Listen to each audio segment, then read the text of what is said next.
बिस्मिल्लाहिर्रहमानिर्रहीम। राघव चड्ढा कई लोगों के साथ पार्टी चेंज कर देते हैं। जवान और जेनजी उनको देखते थे एज अ रोल मॉडल और समझते थे कि पॉलिटिक्स को वो चेंज करेंगे। ये वो लोग हैं जो एजुकेटेड हैं और कई सवाल उठ रहे हैं। पहला सवाल ये है कि हमारे जहनों में ये है कि जो लोग एजुकेटेड होते हैं जब वो पॉलिटिक्स में आएंगे तो पॉलिटिक्स बदल जाएगी, लेकिन हम देख रहे हैं कि एजुकेटेड लोग पॉलिटिक्स में आते हैं, पॉलिटिक्स नहीं बदलती, वो खुद बदल जाते हैं। दूसरा सवाल ये है, कहा जाता है कि पावर करप्ट्स, जिसके पास भी पावर आता है वो करप्ट हो जाता है। तो क्या हम देख रहे हैं कि पावर वाकईन करप्ट करता है? और तीसरा सवाल लोगों के जहनों में ये है कि छोड़े पॉलिटिक्स, पॉलिटिक्स अच्छी चीज नहीं होती है, हम अपनी जिंदगी से काम करें, अपनी जिंदगी से हम लोग कनेक्टेड रहें। पॉलिटिक्स जो है अच्छी चीज नहीं होती है, हमारा पॉलिटिक्स से भरोसा उठता जा रहा है। तो इस वीडियो में हम इन तीनों बात को डिटेल में डिस्कस करेंगे। सबसे पहला सवाल, एजुकेशन और पॉलिटिक्स। हमें हमेशा ये कहा जाता है कि हमारे समाज में प्रॉब्लम ये है कि एजुकेटेड लोग पॉलिटिक्स में नहीं आते। अगर एजुकेटेड लोग पॉलिटिक्स में आते तो सारी प्रॉब्लम हमारी खत्म हो जाती। लेकिन क्या ये सही है? मिसाल के तौर पर, क्या एजुकेटेड लोग करप्ट नहीं होते? क्या करप्ट होने के लिए जाहिल होना जरूरी है? नहीं, ऐसा नहीं है। मैं आपके सामने दो चीजें बयान करता हूं। एक इंसान का एजुकेटेड होना है और एक इंसान का मॉरली करेक्ट होना है, दो अलग चीजें हैं। मुमकिन है कि बहुत सारे लोग एजुकेटेड नहीं हैं लेकिन मॉरली करेक्ट हैं, और यह भी मुमकिन है कि बहुत सारे लोग एजुकेटेड हों लेकिन मॉरली करप्ट हों। दोनों चीजें पॉसिबल है। इसलिए कुरान मजीद कहता है, युज़क्कीहिम व युअल्लिमुहुमुल किताब वल हिक्मा।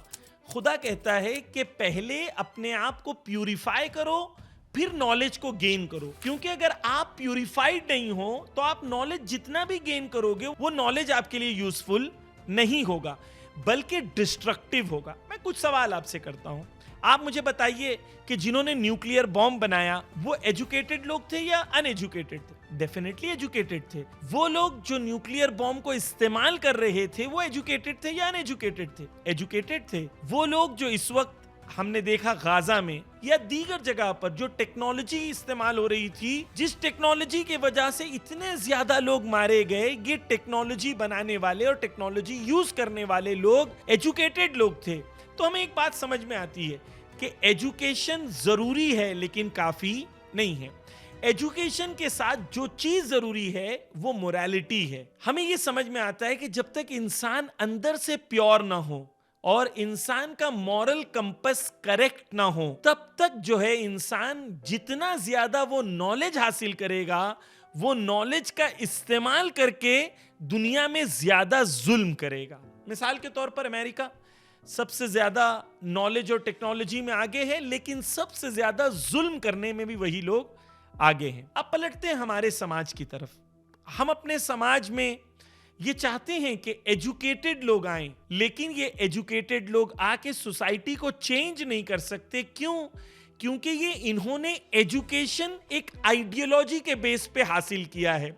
वो आइडियोलॉजी क्या है? वो आइडियोलॉजी पावर हंग्री आइडियोलॉजी है। तो एजुकेशन अपने पावर के लिए यूज कर रहे हैं। अगर इनकी आइडियोलॉजी ये होती कि हम सोसाइटी में सर्विस करना चाहते हैं, खिदमत करना चाहते हैं और फिर एजुकेशन हासिल करते, अपना मॉरल कॉम्पस सही रखते, तो सोसाइटी के अंदर इनका एजुकेशन काम आता। किस लिए? लोगों की भलाई के लिए। तो जब तक आप एक आइडियोलॉजिकल क्लैरिटी नहीं लाते, एजुकेशन कोई फायदा नहीं करेगा। मैं मिसाल देता हूं, रहबर मुअज्जम हजरत आयतुल्लाह खामेनी शहीद, पढ़े लिखे थे, आलिम थे, और उसके बाद उनके पास ऑप्शंस बहुत थे कि वो चले जाएं, भाग जाएं, लेकिन उन्होंने चूज किया शहादत को। क्यों? क्योंकि उनके लिए मॉरल सुपीरियरिटी इंपॉर्टेंट थी मटेरियल अक्यूमुलेशन के मुकाबले में।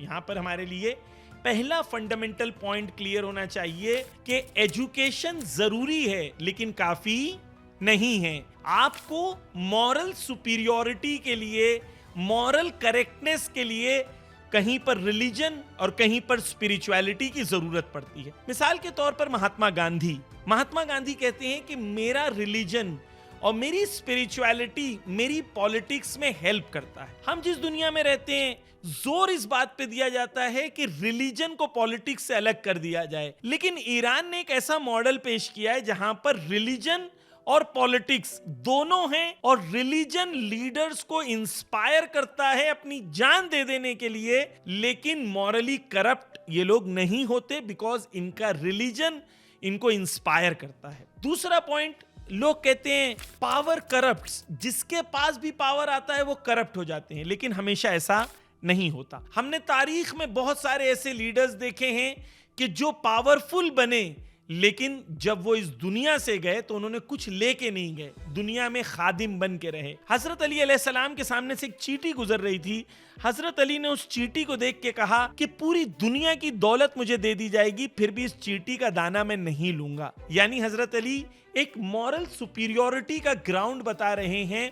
उनके पास हुकूमत थी, लेकिन वो हुकूमत होते हुए ऐसा लिबास पहनते थे जो सबसे गरीब पहनता था। आयतुल्लाह खामेनाई शहीद ऐसे घर में रहते थे जो ईरान में सबसे गरीब इंसान जैसे घर में रहता था वैसे घर में रहते थे। इमाम खुमैनी जब इस दुनिया से गए तो उन्होंने एक चप्पल, कुछ किताब और कुछ परफ्यूम छोड़ के गए थे, इसके अलावा उनके पास कुछ नहीं था। तो ये इंपॉर्टेंट है कि अगर इंसान अपने आप को इनर सेल्फ से प्यूरिफाई करे तो उसके पास पावर भी होता है, लेकिन वो पावर को खिदमत के लिए इस्तेमाल करता है, सेल्फ ग्लोरिफिकेशन के लिए इस्तेमाल नहीं करता और पावर एक्यूमुलेशन के लिए इस्तेमाल नहीं करता। करप्शन के अलग अलग फॉर्म्स होते हैं। कभी कभी हमें लगता है कि पैसा सिर्फ करप्शन है, नहीं।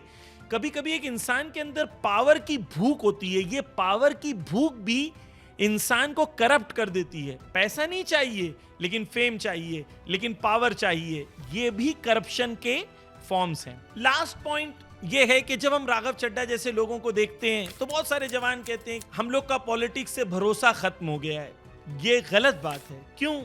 क्योंकि कुछ लोग बुरे हैं, इसका मतलब ये नहीं कि सारे लोग बुरे हैं।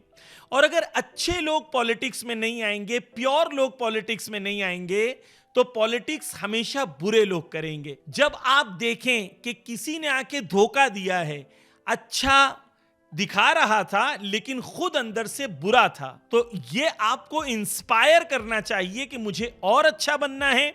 क्योंकि अगर आपको ये लगता है कि हम पॉलिटिक्स के हवाले से, हम पॉलिटिक्स से हमारा कोई लेना देना नहीं, लेकिन पॉलिटिक्स का हमेशा आपसे लेना देना रहेगा, चाहे डिसीजन मेकिंग हो, कंट्री के लिए पॉलिसी मेकिंग हो, चाहे वो हमारे हक और अधिकार जो हमें जनता को मिलने चाहिए, वो हमें तब तक नहीं मिलेंगे जब तक अच्छे लोग पॉलिटिक्स में ना आए, आइडियोलॉजी उनकी डिवाइन ना हो और उन्हें रिलीजन इंस्पायर ना करे, या एटलीस्ट कम से कम सोशल जस्टिस का नजरिया उन्हें इंस्पायर ना करे पॉलिटिक्स करने के लिए। तो पॉलिटिक्स भी दो किस्म की हैं, एक वो जो बुरे लोग आते हैं तो पॉलिटिक्स बुरी हो जाती है, अच्छे लोग आके पॉलिटिक्स को अच्छी कर सकते हैं।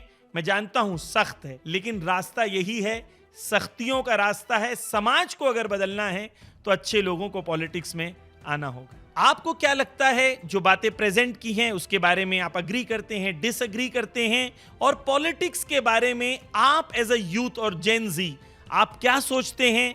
प्लीज कमेंट में डिटेल में हमें बताइए। हम आपके कमेंट को गौर से पढ़ेंगे और समझने की कोशिश करेंगे। इल्तमास से दुआ, खुदा हाफिज।